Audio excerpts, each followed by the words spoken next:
जिज्ञासु होता है। और गैलीलियो गैलिलेई जैसे कुछ लोग फिर से ईश्वर के इस क्लॉकवर्क को परखने लगे।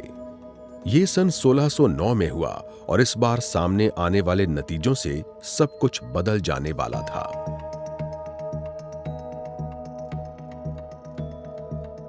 गैलीलियो आधुनिक विज्ञान के संस्थापक और मेरे नायकों में से एक हैं।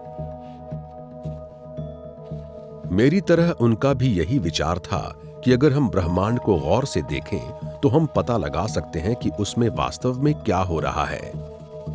उनका इरादा इतना पक्का था कि उन्होंने पहली बार रात के आसमान को 20 गुना बड़ा करके देखने लायक लेंस तैयार किए।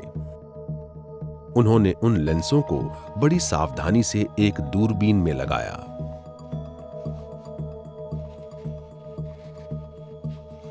पैदुआ स्थित अपने घर से उस दूरबीन के जरिए लगातार कई रातों तक बृहस्पति का अध्ययन करके उन्होंने एक कमाल की खोज की।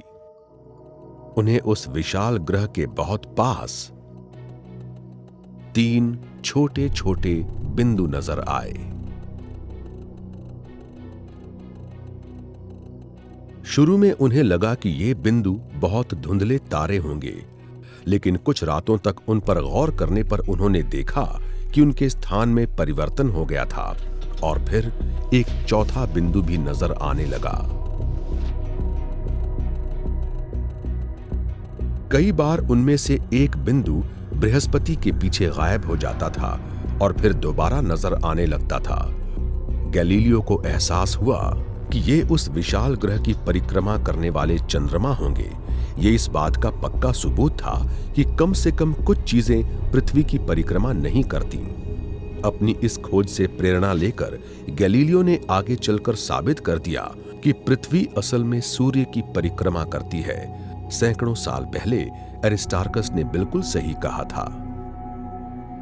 गैलीलियो की खोजों से एक क्रांति शुरू हो गई और समझा जाने लगा कि इससे विज्ञान पर धर्म की पकड़ आखिरकार कमजोर पड़ जाएगी। लेकिन ये 17वीं सदी की बात है और इन खोजों से चर्च गैलीलियो से बहुत नाराज हो गया। वो अपनी तथाकथित धर्म विरुद्ध बातों का खंडन करके ही मृत्युदंड से बाल बाल बचे और उन्हें अपने जीवन के अंतिम 9 वर्षों तक अपने ही घर में नजरबंद रहना पड़ा।